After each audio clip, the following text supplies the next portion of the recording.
안녕하세요. 저는 서울에 살고 있는 30대 후반의 남자입니다. 여러분, 귀인을 믿으시나요? 어느 날 불현듯 내 인생에 찾아와 나를 바른 길로 인도해주는 사람 말이죠. 저는 30대 후반의 나이에 전혀 예상치도 못한 상황, 예상치도 못한 곳에서 예상치도 못한 인물을 귀인으로 만나 이렇게 사연을 보내게 됐습니다. 저는 대학을 졸업하고 바로 아버지가 운영하시는 자재 회사에서 일을 시작했어요. 말단 신입부터 시작해서 낙하산 소리 안 듣기 위해서 정말 피땀 흘려 일했죠. 자수성가해서 번듯한 중소기업으로 일군 아버지께 부끄럽지 않도록 몇 년간 개인 시간도 없이 일에만 매진했습니다. 30대 후반이 되자 일적으로는 누구에게나 인정받을 정도의 커리어를 쌓았지만 연애는 그렇지 못했습니다. 30대 넘어가면서 주변에서 슬금슬금 청첩장이 날라오는데 저도 슬슬 외롭더라고요. 도대체 제대로 된 연애를 했던 게 언젠지 가물가물하기까지 했어요. 그때부터 입버릇처럼 외롭다, 어디서 여자를 만나야 할지 모르겠다라고 하니까 제 오랜 친구 녀석이 괜찮은 여자 하나 소개시켜준다고 하더군요. 야, 이 형님이 너 외롭다는 말 듣고 괜찮은 여자 하나 알아왔다. 진짜? 어떤 여잔데? 어디서 아는 여자야? 회사 거래처 여직원인데 왜 땡땡 식품 있잖아. 뭐 땡땡 식품? 거기 대기업이잖아. 능력 있는 여자네. 맞아. 명문대 출신에 바로 대기업 취업한 엘리트야. 그것뿐이냐? 외모도 딱 네가 좋아하는 타입이야. 왜 청초한 아나운서상. 성격도 괜찮아. 아, 말하다 보니 너한텐 좀 아까운데? 야, 아깝게 뭐가 아까워? 내가 만나면 진짜 잘해줄 자신 있어. 나 이미 간하고 쓸개 다 줄 준비 됐다. 친구의 말을 들은 저는 빨리 그 여직원을 만나고 싶어 안달이 났었죠. 드디어 그렇게 만난 여자는 정말 제가 꿈에 그리던 이상형이었습니다. 맑게 생긴 아나운서 스타일에 쾌활하고 다정한 말투, 거기에다 좋은 직장까지. 오히려 제가 너무 원하던 사람이 눈앞에 딱 나타나니까 불안하기까지 했죠. 하지만 제가 만난 사람은 몇 번의 만남 동안 저에게 계속해서 믿음을 주는 사람이었습니다. 호진 씨, 이거 받으세요. 어? 이게 뭐예요? 이거 제가 만든 생강젤리예요. 저번부터 호진 씨 장기침도 자주 하고 목을 계속 가다듬는 게 목이 칼칼한가 해서 제가 만들어 봤어요. 아, 수정 씨, 어떻게 하셨어요? 저 한절기만 되면 목 잠기는 것 때문에 회사에서 일하면서 물 계속 마시는데, 와, 진짜 감동이에요. 이제 일하면서 이거 하나씩 먹으면서 하세요. 다 먹으면 제가 또 만들어 드릴게요. 연애 초반부터 매번 제가 모르는 제 문제까지 세심하게 관찰해서 도움을 줬습니다. 한 번은 제가 정말 존경하는 교수님이 돌아가셨는데 장례식 기간 동안 빈소를 지키는 제 옆에서 속옷 가져다 주고 영양제 챙겨준 게 바로 제 예비 아내였습니다. 본인 회사 연차까지 써가며 크게 상심한 제 옆을 지켜줬죠. 사려 깊은 배려, 진정성 있는 말과 행동에 푹 빠져 연애 1년 만에 저희 사이엔 결혼 이야기가 오가기 시작했어요. 이런 여자와 평생을 함께하고 싶었죠. 본격적으로 결혼 이야기가 구체화되어 갈 때 양가 부모님을 만나 뵙기로 했습니다. 예비 아내는 경상도 작은 마을 출신으로 본가도 쭉 그곳에 있었어요. 예비 아내와 함께 주말에 날 잡고 내려갔습니다. 예비 장인 장모님이 좋아하신다는 장어와 산지 직송 더덕, 홍삼 세트 바리바리 싸서 기대에 부풀어 있었어요. 과연 이렇게 완벽한 여자가 나고 자란 곳은 어떤 곳일까 궁금했죠. 물론 예비 장인어른과 장모님도 교육 환경이 좋지 않은 산골 마을에서 딸을 훌륭하게 키웠을 만큼 멋진 분들이라고 예상했어요. 하지만 제 예비 처가에 도착한 전 좀 당황하고 말았어요. 예비 아내의 본가는 외진 곳에 있는 작은 마을 중에서도 가장 구석진 곳에 자리한 거의 보기에는 폐허처럼 보이는 구옥이었죠. 솔직히 집을 보고 놀란 건 사실입니다. 거의 방치되어 있다시피 다 쓰러져 가는데 이곳에서 몇십 년을 버틴 게 용하다고 느껴졌으니까요. 마당으로 들어가니까 집 반대편에 작은 창고 같은 게 있는데 알고 보니 그게 화장실이더라고요. 믿어지시나요? 요즘 같은 시대에 아무리 산골 마을이라고 하지만 집과 분리된 재래식 화장실이라뇨. 집은 다 낡아 볕도 안 들 정도로 어두웠지만 집에서 나오신 예비 장인어른과 장모님의 웃음은 밝기만 하더군요. 두 분은 저를 따뜻하게 맞이해 주셨어요. 이미 예전에 예비 아내에게 예비 장인어른이 젊었을 때 당뇨로 심하게 고생하시다 한쪽 다리가 기능을 잃었다는 건 들은 상태였습니다. 예비 장인어른은 그런 불편한 다리를 쩔뚝거리며 마당까지 나와서 저를 환영해 주셨죠. 아이처럼 한박 웃음을 짓고 제 손을 꼭 잡고 악수를 해주시는데 집 외관을 보고 놀란 마음이 싹 달아날 정도로 기분이 좋았습니다. 예비 장모님도 제 얼굴을 보며 아유 헌칠하네 하면서 눈에서 꿀이 뚝뚝 떨어지시는데 앞으로 처가에서 예쁨 좀 받겠다 싶더라고요. 예비 장인어른은 다리가 불편하셔서 10년째 무직이었고 집안의 실질적인 가장은 예비 장모님이라고 했습니다. 지금은 읍내 건물 청소를 하며 생계를 꾸려나간다고 하시는데 아무래도 확실히 형편이 안 좋은 상태였어요. 어려운 집안 환경에서 두 분의 자랑은 단 하나, 딸이었죠. 예비 아내를 향한 두 분의 사랑과 자긍심은 남달랐어요. 우리 딸이 학교 다닐 때부터 그게 뭐고 그 신동이란 소리 들었다 아이가.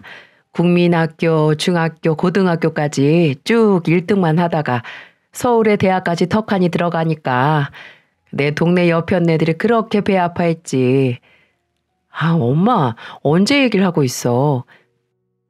가시네 가만히 있어 봐라. 내가 야 그 흔한 읍내 학원 한번 안 보냈는데 대학도 장학금 받고 들어간 거 아이가. 야가 공부만 잘한 게 아니라 내랑 바깥 양반이 우리 수정이 참 착하게 키운 거 우리 남서방도 알제?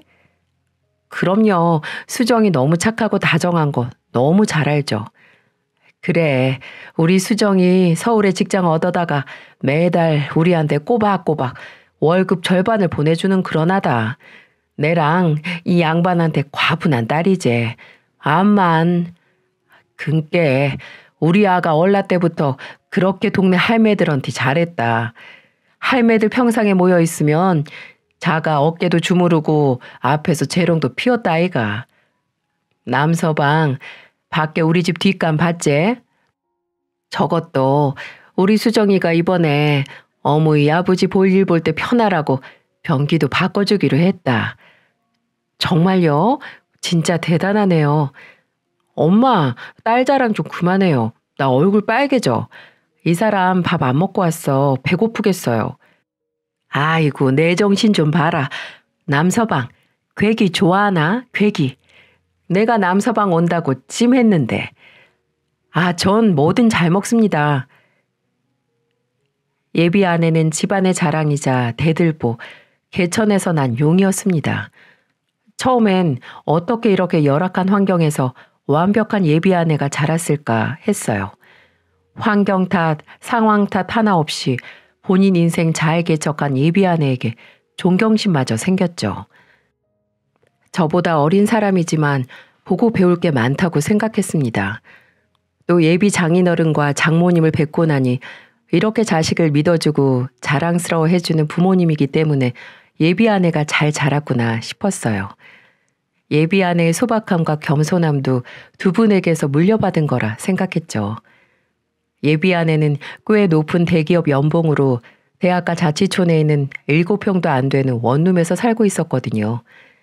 그때는 왜 잘 나가는 예비 아내가 이런 곳에서 살까 했는데 월급의 절반을 계속 부모님께 드렸다니 이제야 이해가 됐죠.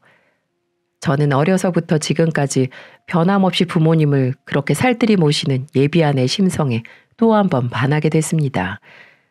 예비 처가에서의 첫인사는 처음부터 끝까지 화기애애했어요. 예비 장인어른, 장모님 두 분 모두 소중하고 착한 딸 잘 부탁한다고 결혼을 허락하셨죠. 예비 아내의 부모님을 만나 뵙고 나니 아무래도 더 가까워진 것 같았어요. 그때쯤 예비 아내를 소개시켜준 친구에게서 연락이 왔어요. 결혼 허락도 받았으면 한턱 크게 쏘라고 말이죠. 제 이상형의 여자를 만나게 해준 친구인데 안 그래도 술 한잔 사야겠다고 생각하던 참이었습니다. 저는 예비 아내와 함께 친구를 만났죠. 야, 이 자식 좋은 여자 소개시켜줬더니 단번에 낚아채고 소식도 없어. 이래서 머리 검은 짐승은 거두는 게 아니라더니 은혜도 모르는 놈 일단 한 잔 따라봐. 야, 오버하지 마. 결혼 얘기 나온 후에 너무 바빠서 내가 경황이 없었다. 수정 씨, 아니, 재수 씨, 얘가 이렇게 차가운 놈이라니까요. 한 번 뒤돌면 먼저 연락할 때까지 문자 한 통이 없어요. 호진 씨가 요즘 바쁘긴 했어요. 야, 바로 편드시네. 이거 외로워서 나도 빨리 장가라도 가야지 진짜. 너 만나는 사람 있냐? 얘가 사람 무시하네. 근데 너 내 덕분에 이렇게 예쁜 신부 잡았는데 뭐 하나 없냐? 왜 가까운 데서 결혼 중매해주면 양복 하나 해준다잖냐. 이 새끼 이거 노리고 불렀네. 속 보이는 놈. 야, 너 그럼 진짜 입 싹 닦으려고 했냐? 그래 호진 씨, 동진 씨 덕분에 우리들 이렇게 만나서 결혼까지 하는데 뭐라도 해서 줘야죠. 저도 호진 씨 만나게 해줘서 뭐라도 해주고 싶은데 호진 씨는 아니에요? 이야, 역시 우리 재수 씨 말 잘 통하시네. 재수 씨, 결혼식 준비 걱정 마세요. 저 아는 것도 많고 아는 사람도 많아서 저 새끼보다 돈 많이 들걸요? 저 자식 결혼식장이나 혼수, 신혼여행지 다 재수 씨가 알아서 하라고 하죠? 어머, 어떻게 하셨어요? 저 자식 예전부터 뭐 하나 고르거나 결정하는 거에 젬병이었어요. 으유, 한심한 놈. 그 정도까진 아니다. 그냥 우리 수정이 좋아하는 걸로 다 맞추고 싶으니까 그러지. 아니긴 뭐가 아니야 임마. 회사 거래처 직원 사이인 두 사람은 언제부터 친했다고 죽이 척척 맞더라고요. 하지만 저도 예비 아내 소개시켜준 친구 녀석에게 고맙긴 해서 제 결혼식 날 입을 맞춤 양복을 해주겠다고 약속했습니다. 이후에도 종종 예비 아내와 친구 이렇게 셋이서 식사나 술자리를 만들어서 만났어요. 예비 아내의 말로는 이제 결혼할 사람이니 상대 친구들을 함께 만나는 게 서로 가까워진다나요? 제 친구뿐만이 아니라 저도 아내의 친구들에게 몇 번 인사를 했습니다. 확실히 서로의 친구를 소개시켜 주니까 뭔지 모를 유대감이 생기는 것 같았어요. 재수 씨, 결혼 준비는 어떻게 돼가요? 아직 제자리예요, 동진 씨. 호진 씨 아버님을 아직 못 뵀어요. 어? 왜요? 야, 아버님을 왜 소개를 아직 안 해주고 있어? 아, 그게 아니고 우리 아버지가 근래에 계속 바쁘셨어. 저번 달엔 출장도 잦으셨고 이제 자리 만들어야지. 뭐야, 혹시 아버지가 결혼 너무 급하게 한다고 뭐라 하시냐? 급하긴 뭐가 급해. 그런 거 아니야. 수정아, 혹시라도 이상한 생각하지 마. 우리 아버지 수정이 엄청 보고 싶어 하셔. 알아요, 알아. 그때 아버지 회사 지점을 늘리는 문제로 아버지가 마땅히 시간이 나질 않으셨거든요. 혹시나 예비 아내가 오해라도 할까봐 전 빨리 아버지에게 소개시켜야겠다 싶었어요. 저는 부랴부랴 아버지께 말해 약속 날짜를 잡으려고 했죠. 하지만 이게 무슨 일인지 예비 아내가 저에게 임신 사실을 알렸습니다. 저희 둘 사이가 너무 좋았던 걸까요? 양가 부모님 다 만나 뵙기도 전에 혼전 임신이라니. 물론 결혼 전 찾아온 축복에 너무 기뻤죠. 저도 아기를 빨리 갖고 싶었던 터라 언제 생기든 상관이 없었죠. 다만 예비 아내가 둘만의 신혼을 즐길 틈이 없다고 조금 실망하더군요. 저는 만에 하나의 경우에 대비해 예비 아내를 소개시켜 드린 뒤에 아버지에게 임신 사실을 말씀드리기로 했습니다. 드디어 예비 아내를 아버지께 소개시켜 드리는 날이 됐어요. 안녕하세요. 아버님, 전 강수정이라고 합니다. 반가워요. 호진이 예비되는 사람입니다. 네, 아버님. 정말 만나 뵙고 싶었어요. 호진 씨가 누굴 닮아서 이렇게 훤칠하나 했는데 아버님 닮아서 그런가 봐요. 고마워요. 아버님 말씀 놓으세요. 이제 곧 며느리 될 텐데 빨리 놓으셔야 빨리 가까워지죠. 그럼 편하게 할까? 부모님이 경상도 분들이라고? 네, 저도 경상도 토박이에요. 분위기는 나쁘지 않았습니다. 예비 아내는 특유의 어른에게 부침성 있고 싹싹한 모습에 평소 무뚝뚝한 아버지도 이런저런 질문이 많으셨어요. 이대로만 가면 양가의 축복 모두 받는 행복한 결혼식이 되겠구나 싶었죠. 식사가 끝나고 예비 아내를 집에 데려다 주고 전 본가로 돌아갔죠. 빨리 제 신부감에 대한 아버지의 의견을 듣고 싶었어요. 어디서 저렇게 좋은 사람을 아내로 데려왔냐고 하실 줄 알았죠. 하지만 집에서 절 기다리던 아버지 입에서 나온 말은 정말 예상 밖이었습니다. 아버지, 어때요? 우리 수정이 정말 착하죠? 호진아, 너 네 애비가 어떻게 회사 키웠는 줄 알지? 네? 갑자기 무슨 소리세요? 사업을 제대로 굴리려면 같이 일하는 사람을 옆에 잘 둬야 해.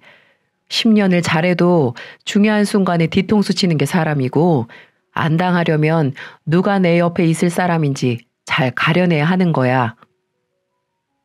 아버지는 갑자기 뜻모를 이야기를 시작하셨어요. 저는 영문을 모르고 듣고만 있었죠. 내가 이 바닥에 사업 40년 굴려보니까 웬만한 사람만 봐도 딱 이 애비는 눈에 사이즈가 나온다. 누가 도움이 되는 사람인지, 누가 내 등에 칼 꽂을 사람인지. 아버지 말씀은 수정이가 제 등에 칼을 꽂을 사람이라는 거예요? 아직 그건 모르지만 그 아가씨 썩 네 말만큼 믿을만하고 속이 착한 사람 같지가 않다 이거야. 아, 아버지 오늘 처음 만나보신 거잖아요. 전 수정이랑 1년 넘게 연애했는데 아버지는 아버지 아들이 사람 하나 제대로 못 보는 뜨내기 같으세요? 지금 당장 헤어지거나 결혼을 그만두라는 게 아니라 이놈아. 좀 더 지켜보다 해도 안 늦다는 거야. 눈빛이 영 뭔가 꺼림직하단 말이야. 말투나 사람 보는 거 하며 딱 남자 잡아먹을 눈인데 저 눈웃음이 사람 홀려서 알맹이 홀랑 가져갈 웃음이라고 저게. 아버지 수정이에 대해 그렇게 함부로 말하지 마세요. 저 정말 수정이 사랑하고 저랑 결혼할 여자라고요. 내가 헤어지라고 했어? 뭐가 급해서 당장 결혼을 한대. 이 결혼 못 물려요. 이번에 안 하면 늦는다고요. 뭐가 그렇게 급한데? 수정이 임신했어요. 아이는 당연히 제 아이고요. 뭐? 결혼을 늦추라고 하는 아버지에게 전 예비 아내의 임신 사실을 알렸습니다. 예비 아내가 임신을 했으니 결혼을 허락 안 하시진 않을 거라고 생각했어요. 아버지는 한숨을 푹 내쉬더니 말씀하셨습니다. 그래, 네 뜻대로 해라. 애가 들어섰으니 남자가 결혼을 물을 수도 없고 너도 대가리 컸으니 생각이 다 있겠지. 아버지도 찜찜해하시고 저도 아버지의 허락이 찜찜하긴 하더라고요. 하지만 그나마 허락은 하셔서 다행이라고 스스로를 위로했죠. 아버지는 일찍 어머니를 먼저 보내시고 혼자 저를 키우셨거든요.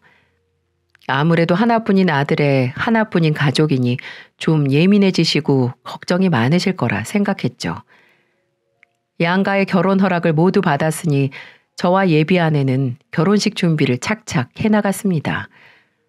처음엔 결혼을 탐탁지 않아 하셨지만 아버지는 그래도 좋은 집에서 마음 편히 시작하라고 15억 상당의 신축 아파트 매매를 해주셨어요. 예비 아내는 너무 과분하다고 앞으로 저에게나 제 아버지에게나 잘하겠다고 하더라고요. 그렇지만 아버지도 하나뿐인 아들을 믿고 예비 아내에게 정을 주려고 노력하시는 건지 사정이 여의치 않은 예비 아내를 위해 원하는 예당과 혼수 목록을 정해오면 본인이 책임지겠다고 하셨습니다. 이 소식을 들은 예비 아내의 부모님께서 정말 좋아하셨어요. 결혼 전 미리미리 짐을 신혼집으로 옮기기 시작했습니다. 아버지께서 마련해준 혼수 덕분에 짐이 많진 않았지만 전 그래도 넉넉히 일주일 잡고 옮기기로 했죠. 하지만 원룸에서 생활하던 아내는 짐이 박스로 단 8개밖에 나오지 않는다고 하더군요. 굳이 이삿짐 센터에서 연락할 필요도 없이 용달차 하나로 간단히 해결될 것 같았어요. 시간도 얼마 안 걸릴 테니 아내의 짐은 결혼식 바로 전날 옮겨도 문제가 없겠다 싶었죠. 용달차를 어디에서 불러야 할지 고민하는 예비 아내에게 제가 해결한다고 했습니다. 예비 아내가 사는 동네에서 가까운 센터를 찾다가 문득 개인 이삿짐 센터를 시작했다가 접은 대학 선배가 생각나더라고요. 사업 자금이 부족해서 사업을 접게 됐는데 아직 사업이 다 정리가 안 된 상태라서 미리 준비한 용달차 팔지도 못했다고 한 게 떠올랐거든요. 전 그 선배에게 바로 전화를 했습니다. 안 그래도 놀고 있어 시간 많다고 선배는 흔쾌히 도와주겠다고 했죠. 야, 그럼 주소 문자로 찍어 보내라. 내가 시간 맞춰서 갈게. 네, 선배 정말 고마워요.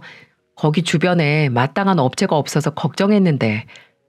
야, 고마우면 이걸로 축의금 퉁치자. 아이, 그건 당연한 거고 제가 수고비 더 챙겨드려야죠. 아, 됐다. 임마, 밥이나 사. 그래요, 그럼. 제가 먼저 가 있을 테니까 비밀번호는 안 치고 들어와도 돼요. 그래, 이따 보자. 저는 선배에게 예비 아내의 집 주소와 신혼집 주소를 문자로 보내고 예비 아내에게 전화를 해서 용달차 문제가 해결됐다고 알렸죠. 예비 아내는 살았다고 그런 걱정 안 하고 자기는 결혼식 전이라 샵에서 마사지와 피부 관리 받고 밤에 신혼집으로 가겠다고 하더군요. 저는 알겠다고 한 뒤 신혼집으로 갈 준비를 했습니다. 신혼집에 도착해 먼저 가져다 놓은 제 짐을 정리하고 있었어요. 몇 시간 뒤 선배가 아파트에 도착했다고 문을 열어달라고 연락을 해왔습니다. 저는 공동 현관을 열어주고 현관으로 나가 선배를 기다렸죠. 선배는 몇 분 뒤 끌차에 짐을 싣고 왔습니다. 선배 오셨어요? 우리 진짜 오랜만이죠. 선배한테 이삿짐 배달 부탁하면서 얼굴 볼 줄을 몰랐네. 이거 한 번에 다 들고 올라오셨어요? 저 내려오라고 부르시지. 야, 꽉 차 있지도 않아서 무겁지도 않더라. 근데 호진아. 네? 왜요? 근데 선배 안색이 왜 이렇게 안 좋아요? 야, 그게 내가 이걸 너한테 어떻게 꺼내야 할지 모르겠다. 선배는 잿빛이 된 안색으로 주저하며 저에게 이야기를 털어놓기 시작했고 선배 입에서 나온 말들은 전혀 믿을 수 없을 정도로 충격 그 자체였습니다. 야, 내가 들으려고 그런 게 아니라 진짜 나도 이런 경우가 처음이라서 됐다. 일단 네가 듣고 판단하는 게 낫겠어. 선배, 대체 무슨 얘기를 하려고요? 내가 중간부터 녹음을 했는데 일단 들어봐봐.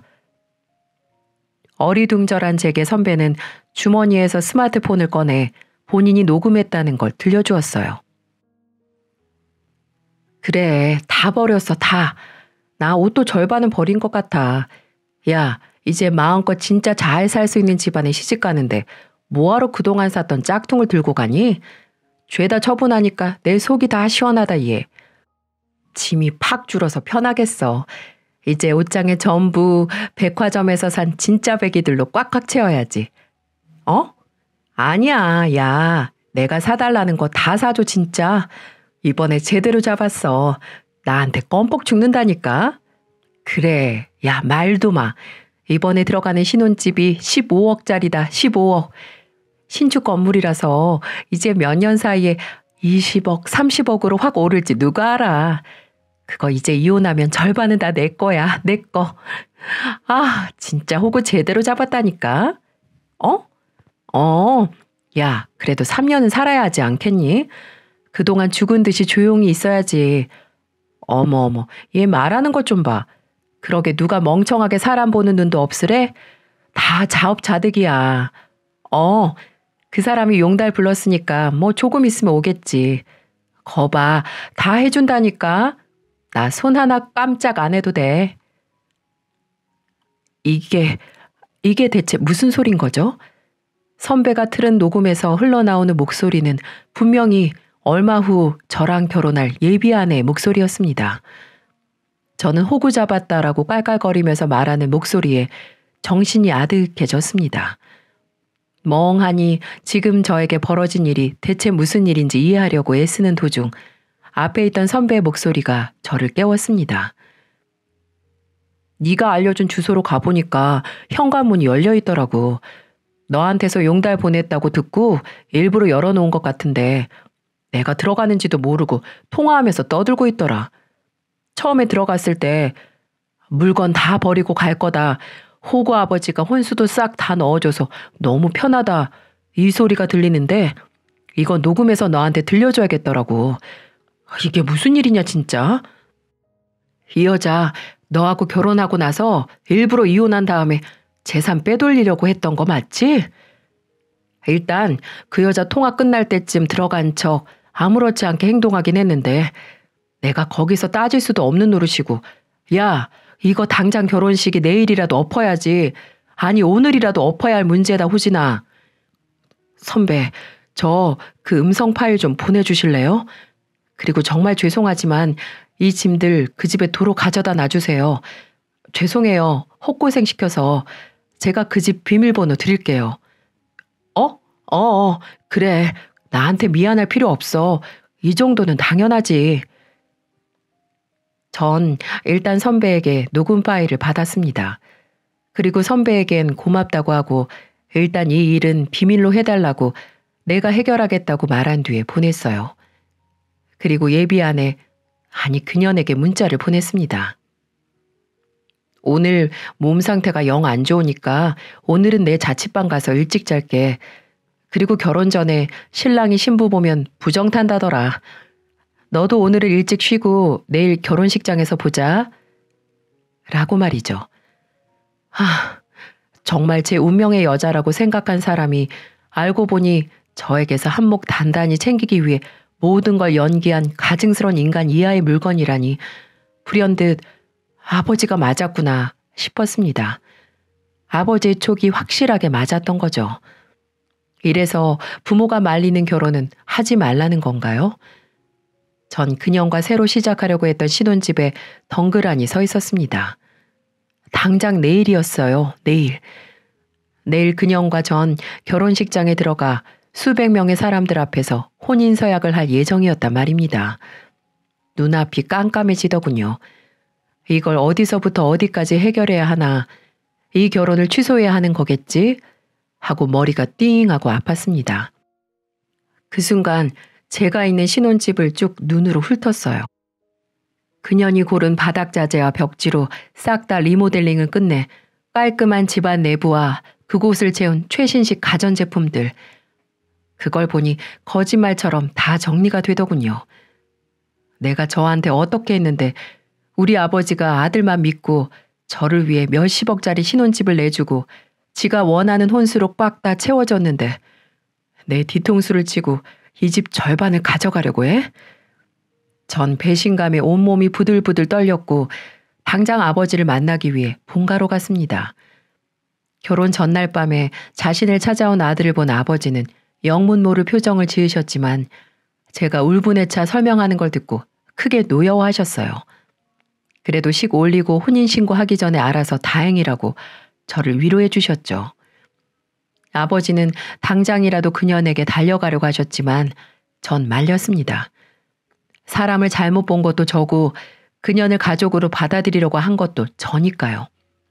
저는 아버지께 제가 해결하겠다고 말씀드렸고 아버지는 못내 알겠다고 하셨죠.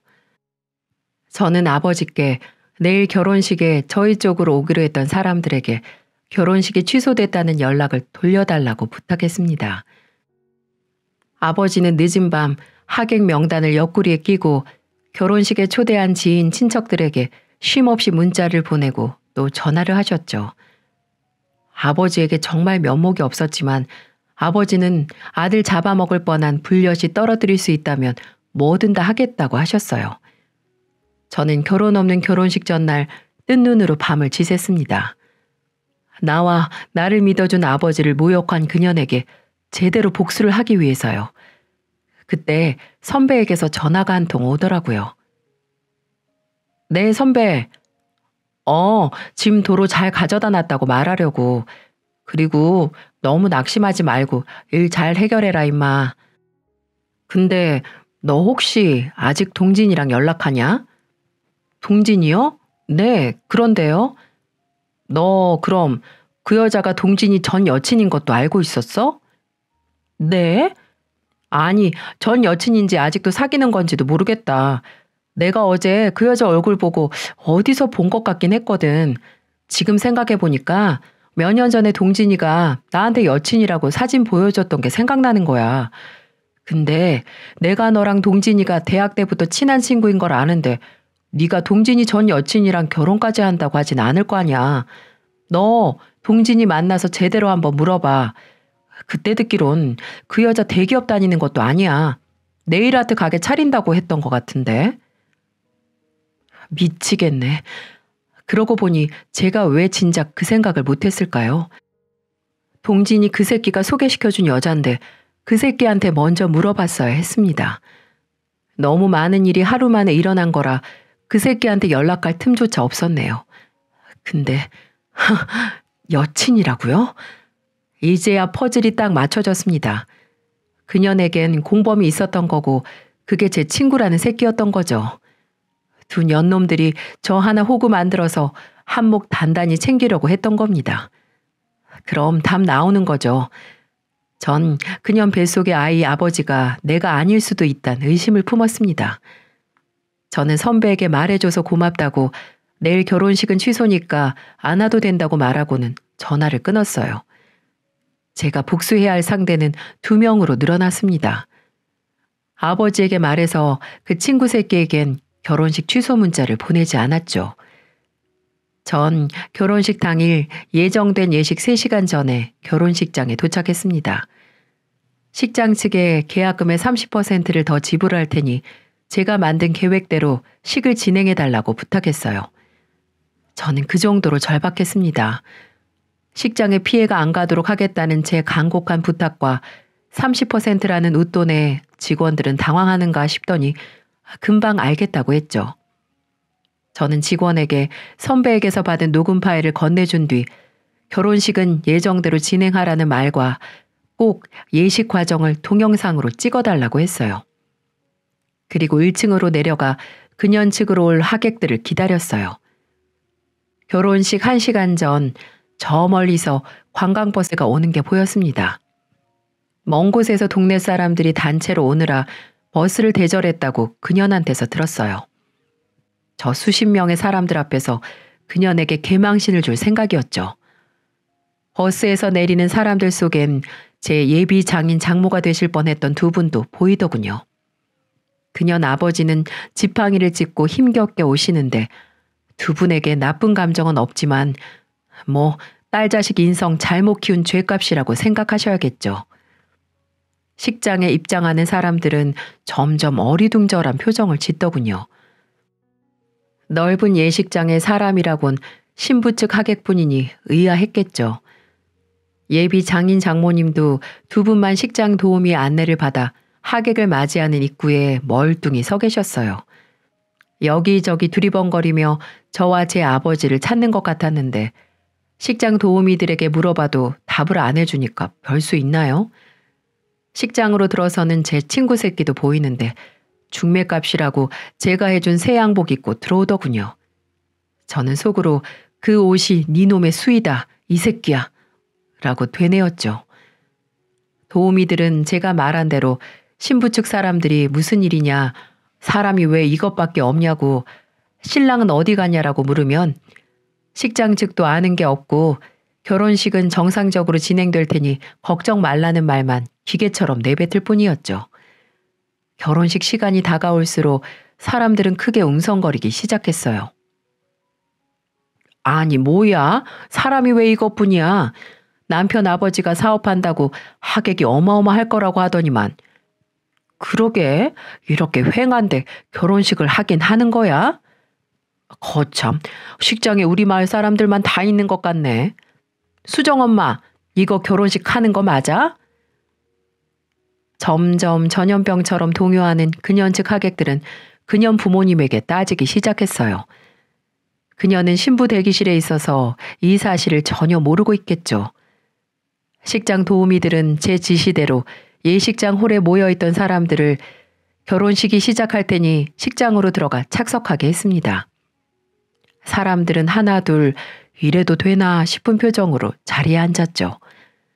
친구 새끼도 그때부터 제 핸드폰으로 전화를 걸더군요. 무슨 일이 났나 싶겠죠. 전 그 전화를 무시하고 복수를 마무리 짓기 위해 다른 사람들의 눈을 피해 식장 뒤쪽으로 들어가 대기했어요. 식장은 고작 3분의 1도 차지 않았습니다. 사람들은 빈자리를 불안한 눈으로 훑으며 서로 속닥거렸어요. 결혼식 자리에 주례도 사회자도 신랑도 신랑 측 부모님도 없이 예정대로 결혼식은 시작했어요. 거의 빈 식장에 신부 입장을 올리는 음악이 켜졌고 그년이 등장했습니다. 눈을 내리깔고 세상 가증스럽게 등장한 그녀는 신부 입장을 하며 걸어오다 어쩐지 하객이 모자란 식장을 흘끗 보고 멈춰섰어요.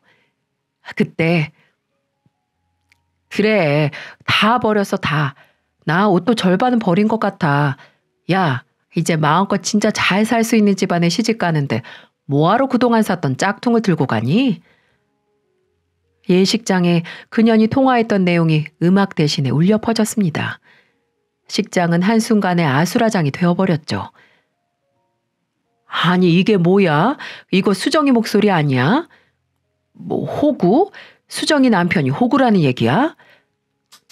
이게 다 무슨 난리야? 얘 수정아 이게 어떻게 된 거야? 이혼할 거라고? 어머어머 쟤는 결혼 전에 벌써 이혼할 목적인 거야? 수정 아빠 결혼식 취소면 내가 낸 축의금도 도로 내놔요. 아 이게 무슨 경우야 이게. 하객들은 저마다 하나둘 언성을 높였고 몇 명은 그년과 그년 부모를 향해 질문 세례를 퍼부었습니다. 그녀는 지가 입은 웨딩드레스보다 더 얼굴이 하얗게 질려갔어요. 식장을 가득 메운 본인의 인간 이하의 계획을 들으면서 본인이 들고 있던 부케도 떨어뜨리며 부들부들 떨더라고요. 그년 부모님도 하늘이 무너지는 걸 보는 얼굴이었습니다. 딸년의 그런 계획을 아무것도 모르고 계셨던 거죠. 친구 새끼도 두리번거리면서 어디로 튀려고 하는 것 같았는데 제가 그냥 보낼 것 같나요? 그년의 음성 파일이 끝나자 어두웠던 조명도 환해졌습니다. 그리고 술렁거리는 예식장으로 모든 걸 정리하기 위해 제가 나갔어요. 호진 씨. 유령 신부 마냥 허옇게 질린 그녀는 절 보고 절박하게 소리쳤어요. 전 그년을 무시하고 하객들에게 말했어요. 오늘 모여주신 분들 정말 죄송스럽게 생각합니다. 제가 머리 숙여 사과드립니다. 하지만 전 1년을 넘게 저 사악한 여자에게 속았어요. 저 여자는 저와 결혼 후에 이혼해서 어마어마한 금액의 위자료를 받을 계획이었던 겁니다. 그리고 저 무서운 여자를 도운 공범이 있습니다. 바로 저 여자를 제게 소개시켜준 저의 절친, 바로 저기 앉아있는 이동진, 바로 너. 전 손을 들어 친구 새끼를 가리켰고 하객들은 일제히 경악스러운 표정과 함께 그 새끼를 쳐다봤죠. 그 새끼는 이리 가지도 오지도 못한 어정쩡한 자세 그대로 굳었습니다. 저 자식은 본인이 사귀고 있던 여자를 저에게 소개시켜주고 나중에 받을 위자료를 나눠 가질 계획이었겠죠. 너네 둘 뚫린 입이 있으면 어디 말해봐. 내 말이 틀려? 호진 씨, 내 말 좀 들어봐. 다 오해야. 내가 다 설명할 수 있어. 오해? 내가 네 입으로 말하는 걸 똑똑히 들었는데 오해? 너 진짜 날 머저리로 보는구나. 내가 그 말을 믿을 것 같아? 처음엔 맞아. 당신한테 돈 챙기고 이혼하려고 했는데 그거 다 저 사람 생각이었어. 저 사람이 먼저 지 친구 중에 아버지가 크게 사업하는 부자가 하나 있다고 해서 나도 이렇게까지 될지 몰랐어. 난 처음엔 그냥 생각 없이. 그때 친구 새끼가 정신을 차리고 그년에게 반박하기 시작했죠. 뭐 이년아? 이제 와서 다 내 생각이라고? 호진이 얘기 듣고 돈 뜯어내자고 한 게 누군데 이게 어딜 떠넘기고 있어? 호진 씨, 저 얘기 듣지 마. 난 처음엔 정말 이혼할 생각이었는데 점점 당신이 좋아졌어. 내 마음은 진심이었다고. 우리 좋았잖아. 호진 씨. 와씨, 이 더러운 년아. 너 나랑 3년이나 사귀었잖아. 이제 와서 호진이 자식한테 진심이라고? 지들끼리 저렇게 박터지게 싸우는데 참나 볼만하더군요. 하객들은 이게 다 뭐냐 하는 얼굴로 흥미진진하게 보고 있고 그년 부모님들은 당장 뒤로 넘어가도 이상하지 않은 안색이었죠. 둘 다 입 다물어.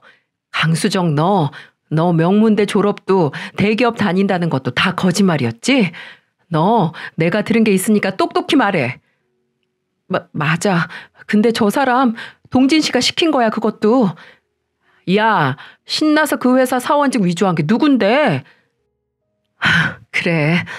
연애할 때 이상할 정도로 회사에 못 찾아오게 한 것도 어딘지 말하는 게 전혀 똑똑해 보이지 않는 것도 내가 다 눈이 멀었던 거겠지.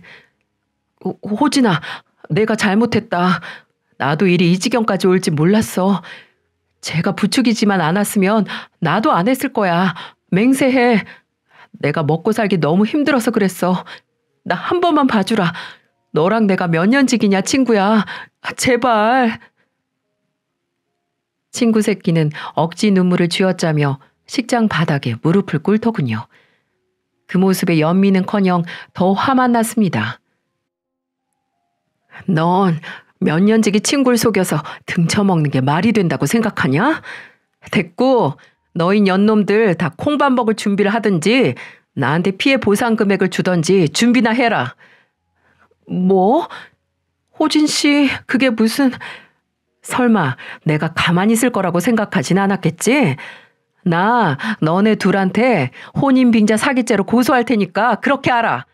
형사는 물론이고 민사 손해배상까지 청구할 테니까 야, 니들 둘 돈을 영혼까지 끌어모아야겠다. 뭐? 야, 호진아. 호진 씨. 돈 없으면 징역 살든지. 요새는 벌금만 최대 2천인데 민사소송도 따로 할 테니까 넉넉하게 준비해놔. 정신적 손해배상까지 너네들 등골 모조리 빼먹을 테니까. 등쳐먹히는 기분이 어떤지 똑똑히 가르쳐줄게 내가. 호진 씨, 나 당신 아기 가진 여자야. 어떻게 나한테 그럴 수가 있어.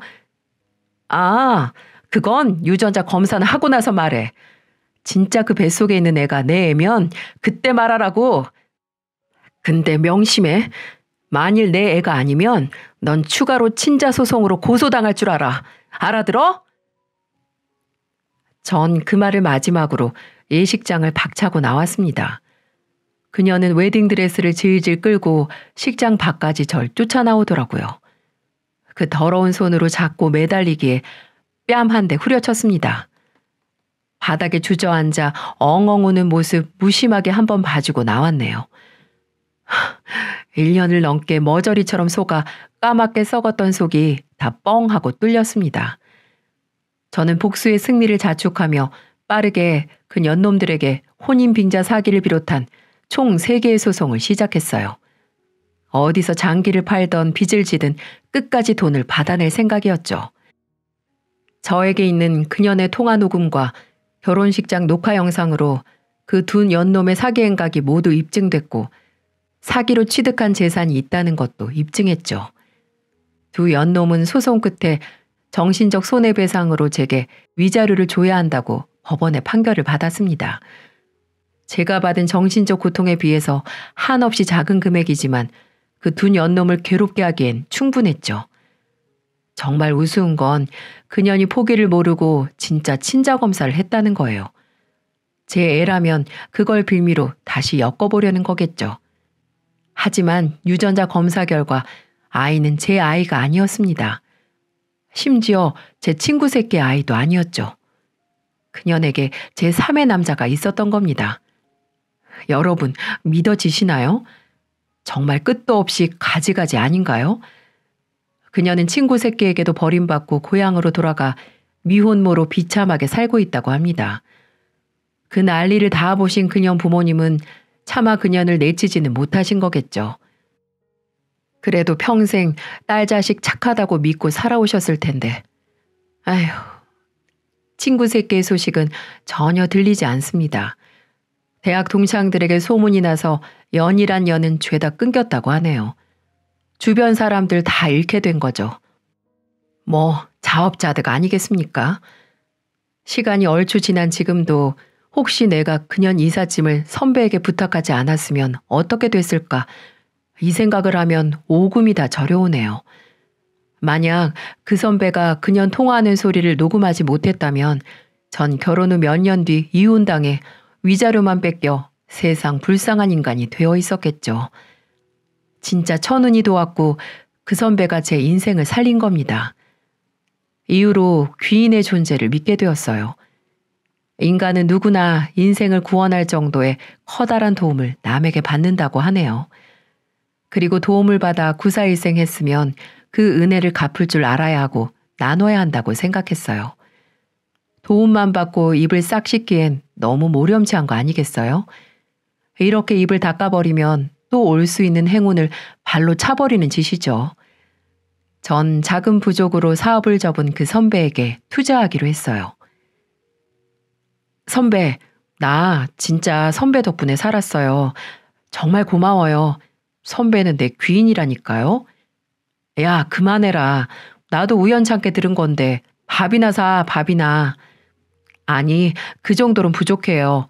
선배, 처음에 생각했던 사업 자금이 얼마나 돼요? 에? 참나, 왜? 네가 내주게? 네, 제가 투자할게요. 뭐? 야, 실없는 소리 하지도 마. 됐다, 안 받아. 아니요, 선배 없었으면 그년한테 뜯길 돈이었어요. 아니, 선배 사업 자금이 뜯겼을 돈의 10분의 1도 아니었을 거예요. 부담 가질 필요 없이 투자받아서 그동안 하고 싶어 했던 이사 사업 시작해봐요. 선배는 한사코 거절했지만 저의 기나긴 설득 끝에 제 투자를 받아 이삿짐 센터를 열었어요. 저희는 서로에게 귀인이 된 셈이죠. 아버지는 그런 저에게 네가 한번 호되게 당할 뻔하니까 진짜 어른이 된 것 같다고 하셨어요. 전 크게 배신당한 상처를 잊기 위해 일에 집중하고 있습니다. 몇 주 뒤에 길게 해외 출장을 갈 예정이에요. 가서 일도 배우고 커리어도 쌓으면서 저 자신을 더 나은 사람으로 키우려고 합니다. 어쨌든 제가 사람 보는 눈이 영 아니라는 건 이번 사건으로 증명됐으니까요. 불행을 불행으로 끝내는 사람은 지혜가 없는 사람이고 불행을 하나의 출발점으로 삼아야 한다고 하잖아요. 저는 사랑했던 사람에게 등에 칼 꽂힐 뻔한 불행을 딛고 새롭게 시작하려고 합니다. 이야기를 들어주신 분들 모두 인생의 귀인을 만나고 또 스스로 다른 사람에게 귀인이 되는 경험 하셨으면 좋겠네요. 모두들 건강하시고 행복하세요.